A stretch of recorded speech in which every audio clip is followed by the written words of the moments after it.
புரட்டாசி மாதம் வரும் சனிக்கிழமை ரொம்பவே விசேஷமானது, ரொம்பவே சக்தி வாய்ந்தது. எதனால் அப்படின்னு கேட்டிங்கன்னா, ஒரு நாள் பெருமாள் சனி பகவானுக்கு ஒரு வரம் கொடுக்குறாராம். யாரெல்லாம் சனிக்கிழமை பெருமாளை வழிபடுறாங்களோ அவங்க எல்லாருக்குமே சனியிலிருந்து விடுபட்டு நல்ல ஒரு வாழ்க்கை தரணும், கஷ்டங்கள் எல்லாமே அவங்கள விட்டு விலகணும் அப்படின்ற மாதிரி ஒரு வரம் கொடுக்குறாங்களாம்.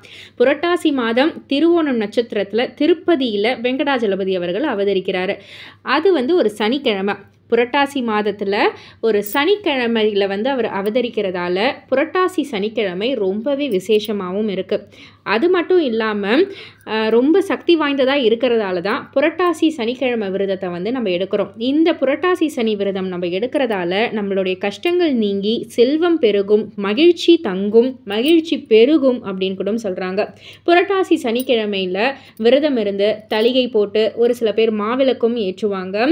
இது மட்டும் இல்லாமல் விரதம் இருக்கும் நாள் மற்றவர்களுக்கு, அதாவது ஏழை எளிய மக்களுக்கு அன்னதானம் செய்தால் மிகவும் சிறப்பு அப்படின்ற மாதிரி சொல்கிறாங்க.